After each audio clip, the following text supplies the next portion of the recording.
I'm Vero, and you're watching Modern Immigrant. Welcome everybody to this special episode on Modern Immigrant, and I'm calling it special because we're going to be focusing on terms and topics of mental health that are going to help us free our mind and feel better during our immigration journey. For this special episode, I have a very special guest. Estefania is our guest today. She's gonna talk about her immigration story, but she's mainly gonna talk about her specialty. She's in her last year of psychology and she's doing an internship working with immigrants or refugees. She's gonna share with us a ton of tools and resources to help us free our mind and feel better, especially when dealing with the grief of the whole immigration journey. We touch on the topic of the Immigrant Syndrome and also the ambiguity of not being able to go back home and the impact that that can have in our mental health and in our immigration journey. So stay for this episode because it's really, really amazing to be able to put some of these practices and skills in practice. So thank you so much for being here today. Don't forget to subscribe if you're watching us on YouTube, follow us on Instagram at Modern Immigrant, and check out the work that we're doing. Thank you so much also for your support. Remember that you can make donations to this podcast so we can continue to create these episodes. If you buy us a coffee, un cafecito at buyusacoffee.com/Modern Immigrant. Thank you so much for being here. Enjoy. Don't forget to check out Estefania's work at Migrant Therapist, where she shares bilingual resources. It's amazing, okay? And the link is in the description of this video.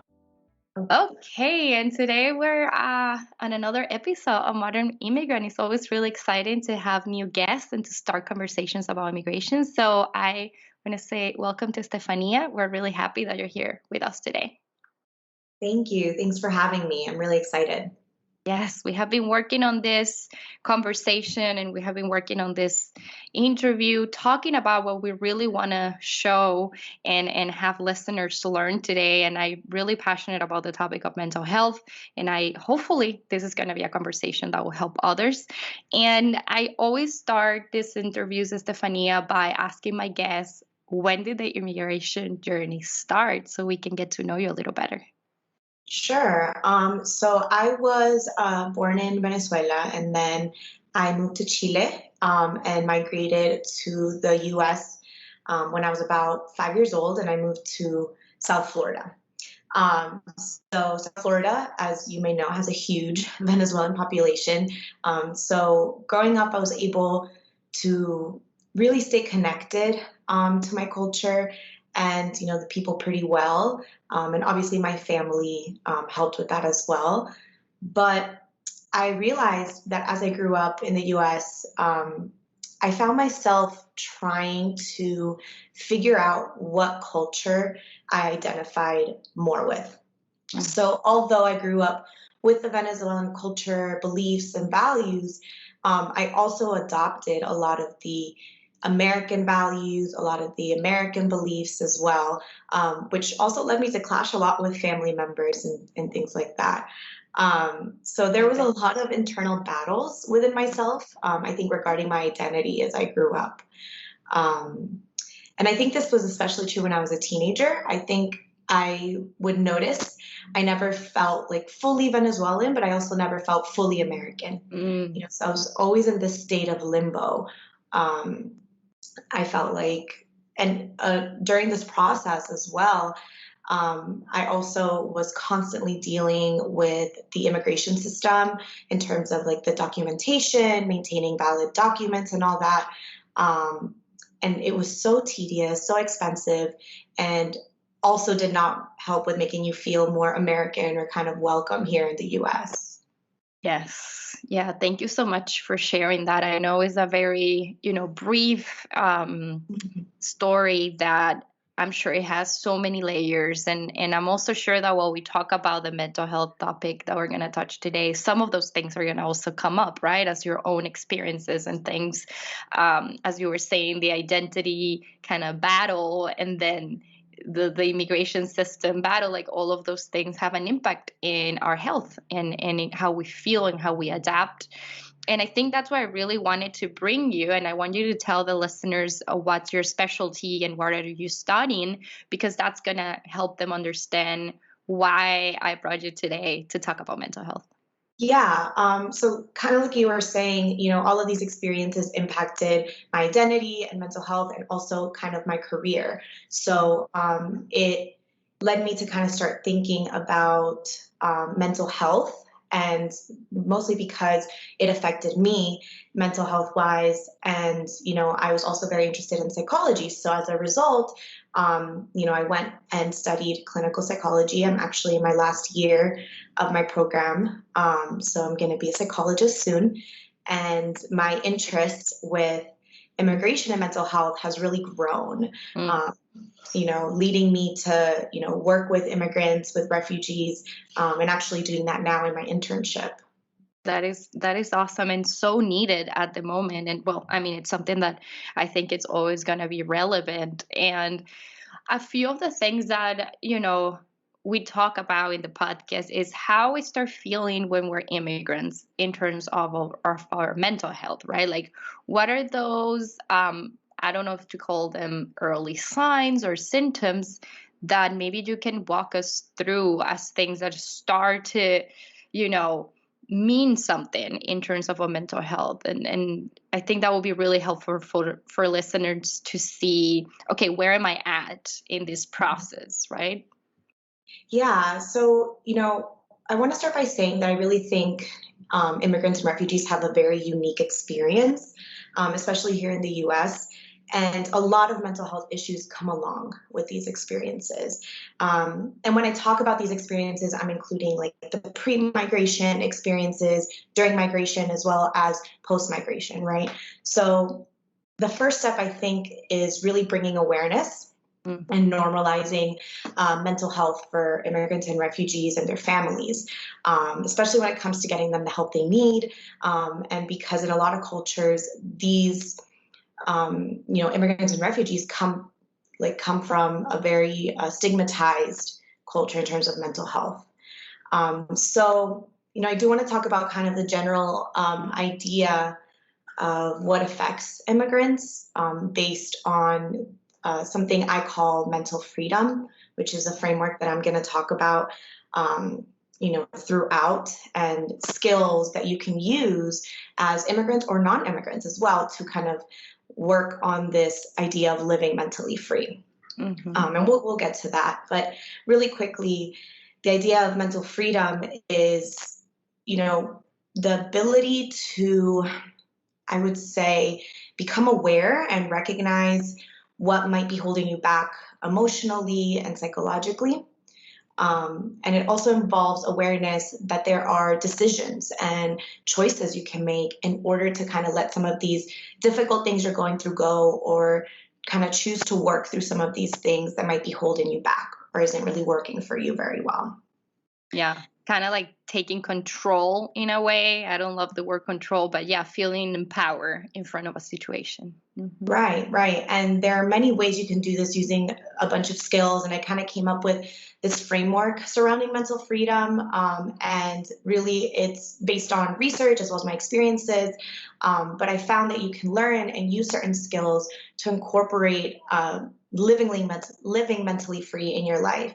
So this is like awareness, like we talked about, flexibility, and specifically like mental and cognitive flexibility, acceptance, effective communication, making value-driven choices. And we'll talk about that a little more. And my favorite is like self-compassion. So these skills, when used in daily life, can help with this idea of living mentally free as an immigrant. So that's something that I definitely think is going to be helpful as we talk about some of the things that really affect immigrants and specific issues that affect them.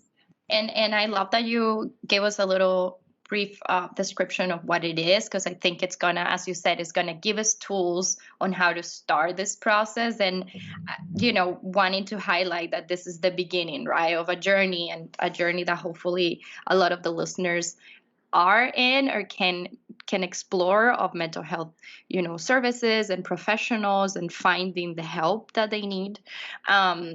now that I'm thinking, and I think this is gonna go well to the few, things that we can start to feel as immigrants when we are immigrants, when we're immigrating, we expect in a way that we're going to be feeling sad and homesick. And a lot of the times, in my own experience and things I have heard, people are just like, I'm fine. It's not like I have a mental health issue. Like, I'm just, yeah, I'm crying or I feel sad, but I can just continue to go.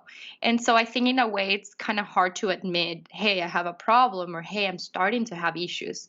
So what are some common, like, how can immigration impact our mental health, right? Like, what are some things that can be a problem or could potentially be a problem in terms of symptoms? And yeah, how can we feel as immigrants? Because you had that experience too. Yeah, I mean, that's a really big question, right? Because there's so many different experiences, and each experience is very individualized. But generally, there are some common mental health issues that are unique to immigrants and refugees. And the two that I really want to talk about are the ambiguous loss of homeland and the Ulysses Syndrome, which is also called the Immigrant Syndrome with chronic and multiple stress. So that kind of gives an idea of what it might be about. But yeah, like one way to think about the ambiguous loss of syndrome and the Ulysses syndrome is different levels of grief for immigrants and refugees. So all immigrants, experience grief surrounding, loss of their country, status, family, careers, friends, and just like stability overall. And although grief during this migration process is normal, unresolved grief in combination with life stressors, acculturation can lead to mental health problems, including the ambiguous loss of homeland and the Ulysses syndrome. Yeah, I'm so glad that you talk about this, right? Like, there's a point where that can become a problem, right? But there's also expected, and because we were talking about normalizing this topic, it's also expected that we're going to feel grief. Like, it would be crazy not to, right? Like, it's such a big impact and such a huge change in our life that it's kind of, I'm glad that you're talking about it, because we can say, oh, I felt that way, or I have felt that way, and that's normal, right? Like, it's not only me. And how important it is to address it, right? Because you as a professional are saying, hey, if you don't pay attention to this, it can lead to something else. When you talk about Ulysses syndrome, do we all immigrants go through? Is it called a syndrome already when it's in the stage that was not resolved? Like, how can we treat it? If that's, I know it's all of these questions are kind of big. Yeah. So like you kind of hit it on the head with the normal grief. So everyone kind of experiences normal grief, right? And it's pretty manageable. Ulysses syndrome would be the other end of that. So Okay. this is kind of the next level up from ambiguous loss of homeland. So ambiguous loss of homeland is like in the middle, and Ulysses syndrome would be the more extreme grief. And not everybody goes through it. Not every immigrant will experience this. It is more specific to migration, and it's like a more chronic level of grief that can lead to symptoms similar to mental illness symptoms and mental health disorders if untreated. Okay. Yeah. So the timeline seems to be an important factor, right? Like, when it's kind of prolonged and it continues to happen. And um, I recently I was reading a book, and it was a novel. So it was the way the character was talking about grief was as this thing that, sometimes we think grief has like you miss someone, or you miss a country, or you miss something you used to have, and you're going to get over it after a certain period of time. And I really love that in the book, this person was saying, the character was saying, that it's an ongoing process sometimes. Like, sometimes, and this is something I'm going to talk about my experience. Sometimes I feel that I'm adapted to the US, that I'm happy and I'm fine. And then there are times where I kind of miss home again, or that I feel homesick. And how can we experience that grief? Like, if somebody's listening, do you think, when should we pay attention to it, right? Like, does it get over after a certain period of time? Because I feel like as immigrants, it's kind of difficult, right? To feel Mhm. that you're over it completely. Right. I don't think that it's like an end all be all, like you just kind of get over it. I think grief is a part of life, suffering is a part of life, and loss comes along with that. So I think the things to pay attention to are, how it's affecting you, how it's affecting your functioning. If you're experiencing, like specifically for Ulysses syndrome, Yeah. You can have symptoms like sadness, crying, feelings of guilt, paranoia, ideas surrounding death, nervousness. You can have irritability, difficulty sleeping, all these things that will affect your day-to-day life. So you can, experience grief and still kind of get on with your life and be okay. And that would be normal, or quote unquote normal. Yeah. But when it gets to the point where it's affecting your functioning in your day to day, that's a big kind of trigger of like, okay, something's going on here. I can't get out of bed today because I just miss my family and my country so much. That's a big thing. That is so important that you're making that difference for us to start learning and learning about how we feel and learning about when it's necessary to ask for help. So thank you for clarifying that. I think that's really, really important. What are some things that when we were talking about the mental freedom and the framework and the skills, how can we start working on it in terms of skills to help the syndrome, for example? Or Right. to help that grief. Yeah. So the first thing, and this is really, really important, is increasing your awareness, right? So that's, I think, the main skill. And I think it's the only skill in the framework that I think should kind of come first, because the other ones will overlap and all that. But it's really hard to use the other skills when you're not aware. Sure. So it's really important to increase your general awareness of mental health issues. So you can do this by becoming informed about maybe common mental health issues, diagnoses in your demographics. So, for example, if you identify as a female or a queer female, what are the common mental health issues based on research that a female or queer female experiences? And see if any of that resonates with you, if you feel like you're experiencing some of these things. Looking at resources, books, videos, podcasts about mental health. So just really educating yourself to get that general awareness is the first step. And I think the first dimension. And then there's more like a deeper dimension to awareness, which is self-awareness. So this is a more like personal journey, and it is like the ability to monitor our internal and external worlds, while at the same time understanding how our internal experiences affect our external world. So this is harder. This is hard work. Yeah, because you can say, yes, I have a problem, right? Like maybe I'm missing home too much, right? Or maybe I'm having problems adapting to this new country. But that doesn't mean that you're going to start doing the work to move forward. It just means you're in that first stage that, as you said, is really important to move forward. Right. It's necessary, but not sufficient. And that's something that I always like to tell everybody because, you can definitely start your introspective journey and find ways to do this, but then what's the next step? And that's where the other skills come in, right? Yes. But, a couple of ways that you can become self-aware, I think, is to really pay attention to kind of like your reactions, like what bothers you, monitoring your thoughts, emotions, and behaviors. A lot of times I like to tell people to write them down, put them on their phone, use voice notes, like kind of keep track of that stuff, because you want to pay attention to patterns and see what may or may not be working for you. So that's a good way and an easy way, I think, to start becoming self-aware. Clarifying your values, what's important to you, how you want to live your life, adding mindfulness into your routine. So mindfulness is a big way to become self-aware because it encourages you being here in the here and now and noticing what might be coming up for you physically, emotionally, psychologically. So that also helps with kind of that self-awareness and being honest with yourself. That's the biggest thing.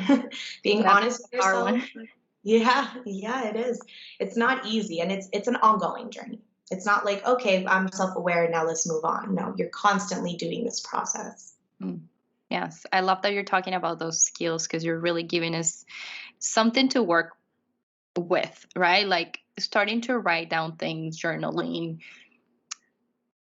doing the reflection work, I think it's a difficult work, but it's also something that we can all start doing, right? It doesn't require you to, maybe go and schedule an appointment with a mental health therapist, right? Like it's maybe a step that you can do before, and it's just with you, no one else. Like no one else needs to listen how you're feeling at the moment. But it's a good step for when if you do want to ask for help, you're going to have some work done within yourself. So I think that's really, really important. Is that within, I'm kind of reading some of the stuff that you wanted to talk about in the interview and in the section of skills. I see the awareness, I see the flexibility. Yeah. Yeah. So that's, and the later skills that we're going to talk about now, like I said, overlap all the time. So awareness usually comes first. The rest kind of just happen when they happen. And they do take work. So flexibility, and specifically want to clarify cognitive or mental flexibility. And this is the ability to adapt or change our behaviors and our thoughts in response to the environment. So clinically, from like a clinical perspective, you can describe it as the ability to maybe change, maladaptive attitudes and thoughts with more appropriate ones. So modifying your thoughts and beliefs that might be getting in the way of your well-being, or can lead to like rigid black and white thinking, right?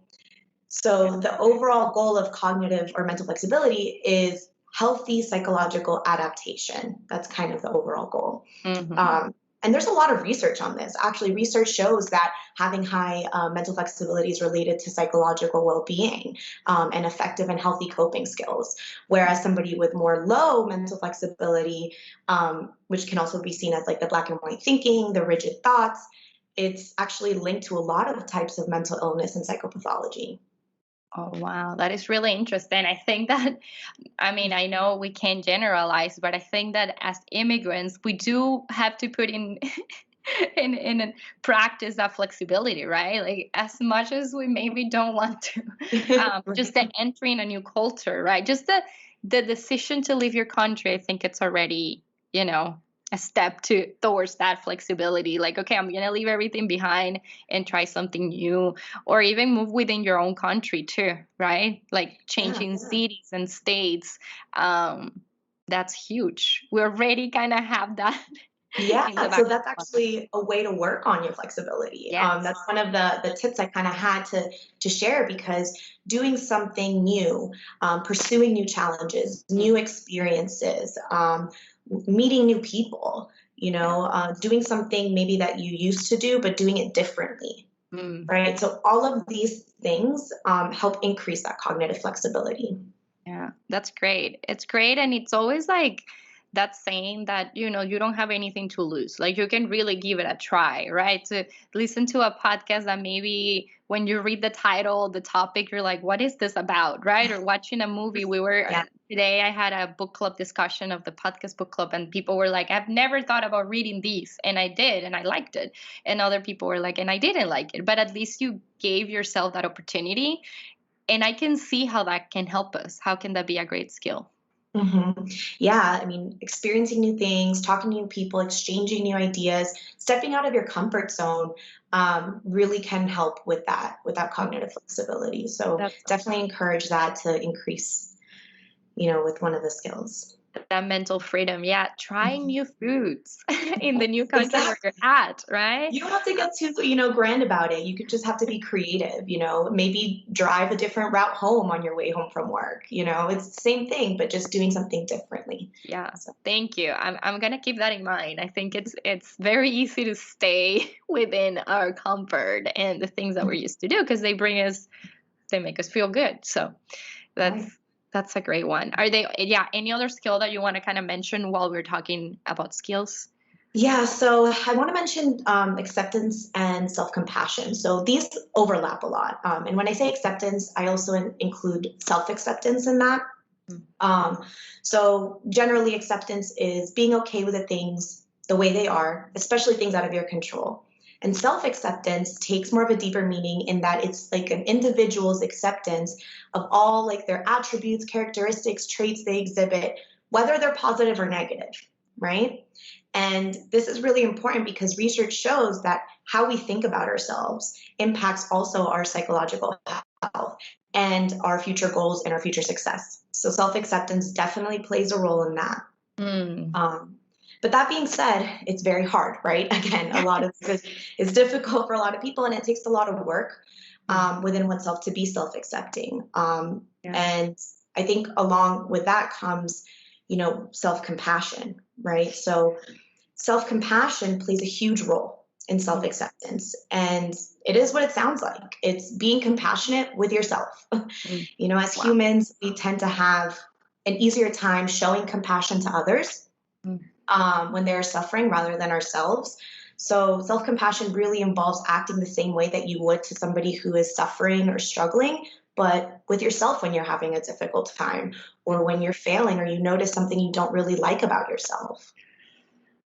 How would you treat a friend, right? Why don't we do some of that to ourselves sometimes? Seriously, like we are our worst enemies and critiques. Like I really like something that I'm seeing like a pattern in all these skills that I do have to highlight, that I really like that at any point you're trying to change the situation, right? You're not trying to change the reality that we're living. Like we're going through something difficult. We're going through an experience that's unique as it is immigration. And you're sharing skills to deal with the situation while, there might be things we can change. Like we can make the immigration system give us our green card faster, but we can have that awareness, understand how that makes us feel, be compassionate and accept the situation, be flexible. Like I like that a lot of the things that you're sharing, it's work that we have to do with ourselves, because there's definitely a lot of things that are out of our control. Right. And focusing on what you can control is what's going to help you get through this. And just with all of these skills, self-acceptance and self-compassion, they don't happen overnight. It takes extensive work and dedication, but really learning how to love yourself and treat yourself right can really impact the way you live your life and anything you want to accomplish. Yes. And I think that journaling can be used in many of these skills, right? Like writing things about yourself that you like about yourself, right? Like trying to really focus on something good and on the good things that you did today. Maybe it was just one thing, but you did it. Like Right. Right. And I really like the journaling. Journaling is something I always recommend to all my clients. Me too. It's something that not everyone loves. That's why I always try to find other creative ways like voice notes or whatever. But it is definitely a great way to kind of work through some of the difficulties. And also, there's so many other skills you can use. Like, for example, you said it earlier, how would I treat a friend in this situation? Thinking about that. So when you're struggling, reminding yourself and saying, okay, well, what would I say to my best friend? And then respond to yourself in the same way. Yes. So that's a really easy self-compassion skill that can also increase self-acceptance. Yes, I like that. And I also remember before we started recording, I know there are a lot of different either syndromes or disorders that can affect us all, immigrants and non-immigrants. Is there any other that you would like to mention besides the two that you did share that we should be kind of aware or pay attention to in case that we need to kind of do something about it? Yeah, so we talked about Ulysses Syndrome, Yes. and I briefly touched on the Ambiguous Loss of Homeland. And that, I would say, is in the middle of like simple or normal grief and Ulysses Syndrome. So that is another one to kind of keep an eye on. It's not as chronic, but it's still related to migration. And one specific thing that is unique to the Ambiguous Loss of Homeland, is a state of ambivalence. So this is, whether you're not really sure whether to continue to hold on to the hope that you're going to return to your country eventually, or kind of begin to mourn the country while also attempting to adapt to the new culture and the life in the country. So all of these things are happening and you're just kind of in the middle. You're not really sure where you are. So you haven't really fully let go of some of the things from your country. And this might, I don't know, maybe this is an obvious question, but what's the impact that can have in our life? as immigrants, having that ambiguous. Yeah, that ambivalence, not really knowing. I mean, think about it. When you don't know what's going to happen in the next day or the way your schedule is going to work out, it creates anxiety, and it creates this constant state of worry or concern, and you're not really sure if you're going to have that mental stability. So ambivalence in the long term can have a lot of impacts. Yes, I can definitely relate to that anxiety more than the yeah, maybe more than the sadness part, right? Like that missing home, but I definitely can see myself in the past dealing with a lot of anxiety because not knowing exactly what you're saying. Like I couldn't identify more with that. Like, am I gonna go back? How am I gonna stay here if that's what I have to do? What are the next steps? What if they deny the visa? What if I don't get the papers back? What if going back home? Like so much stuff that now that I think about, the other decisions I was making in my life were impacted by that anxiety, right? Wow, that's so difficult. Yeah, it impacted your functioning. I mean, you can still, maybe not to a severe degree, but it still impacted your functioning. And those are the two main things that are very unique to immigrants and refugees. There's other things, like just general depression, anxiety, PTSD, adjustment related disorders that, in addition to like the grief and the extreme grief and all that we're talking about, you can also experience. But they look a little bit different, right? All of these are dependent on the individual. And I really think this is something that we both agreed on when we first met, which was the normalizing the conversation, right? Mm-hmm. I'm kind of tired of people hearing mental health disorders and thinking the worst scenario, the worst patient client that needs to go to inpatient, right? Like we don't see everything that comes before that. We all have it. Like we're all going through these things. It's normal experience because we all have, same as physical health, a mental health. Like things have an impact in our life. So I'm really glad that you're talking about like the different shades, right? Like it can start like this, and if it's not treated, it can end in the ones that we recognize and hear as, oh yeah, that person needs to go to therapy or needs to take medication. But there's a huge broad prior to that, and that it's uncomfortable, and that we shouldn't necessarily have to get used to live that way, live with anxiety and live with that grief without asking for help, right? Like yeah, asking for help is the big thing, is being able to ask for help, right? And I think that goes along with awareness within yourself and that acceptance, because if you can kind of accept, hey, I'm struggling right now. I don't know what to even call it, but I'm struggling. I notice that I'm struggling. What can I do now? And take those actions that you need to take, right? And yes, thank you for saying that and recognizing how much strength there is in saying those things that you just said, in asking for help. Like if anything, you're so strong because you're advocating for yourself and you really want the best. In that sense of, okay, we're listening to this episode, we're starting to notice that maybe I may need to ask for help, maybe not. What would you recommend someone that's kind of like, but I don't think I need help. I don't think I need professional help. Are there other ways to start this journey besides putting all the skills that you're sharing with us? Yeah. And I share this in my page too, ways to kind of start getting to know yourself and bringing awareness, getting in that self-acceptance and all that. But I think something that I think has helped me is being able to surround myself with positive mental health kind of resources. So whether that's like on social media, so following, a lot of psychology or psychology related Instagrams or psychologists that constantly post this, being involved in it myself, self-help books. I know they've been around for forever, but they're actually pretty good. There's a nice way to incorporate self-care and reading and all that, and learning something about your mental health, and talking about it with people.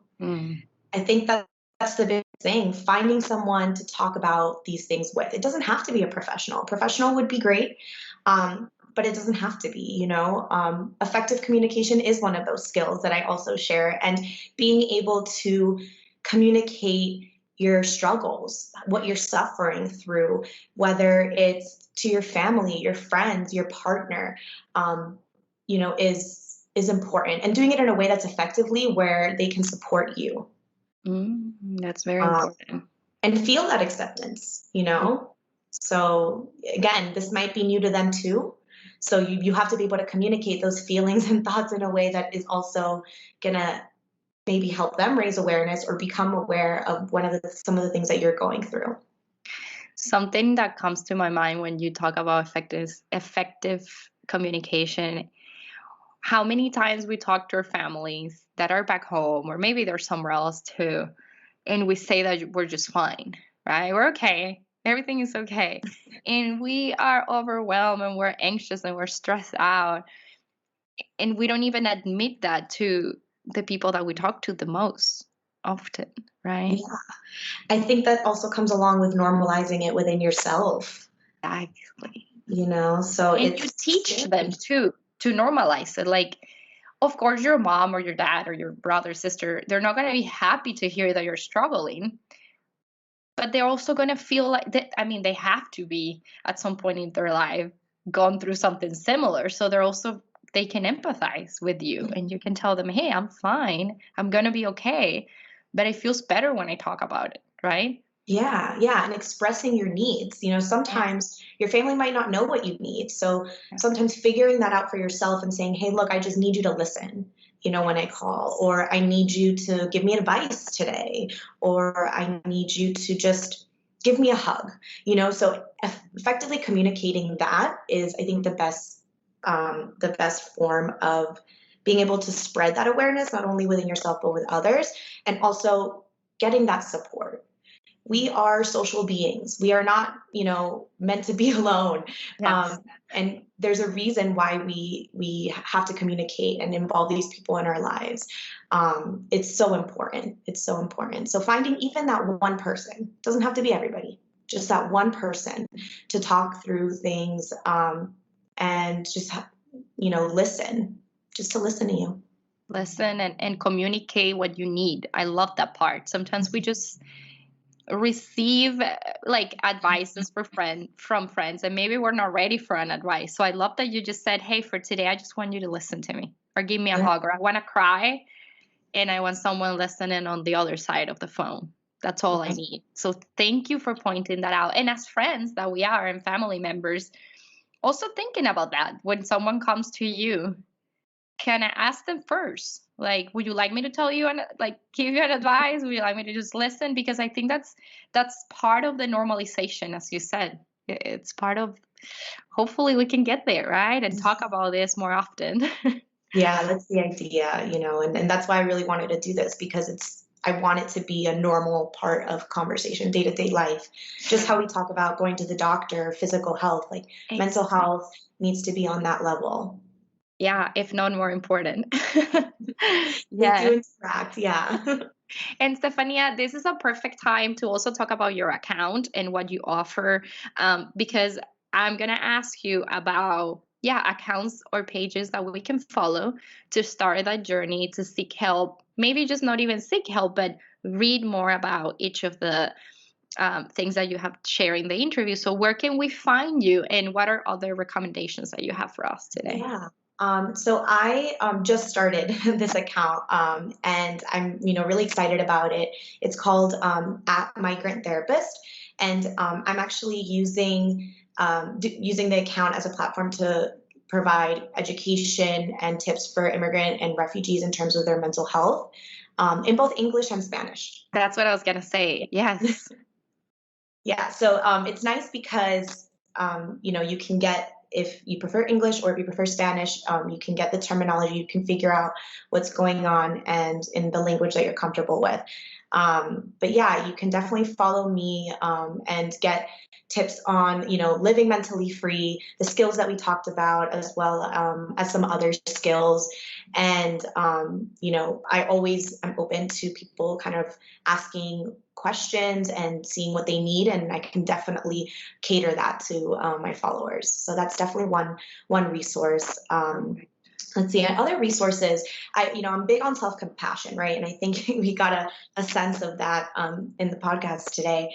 And Kristen Neff, Neff, she is like the self-compassion guru.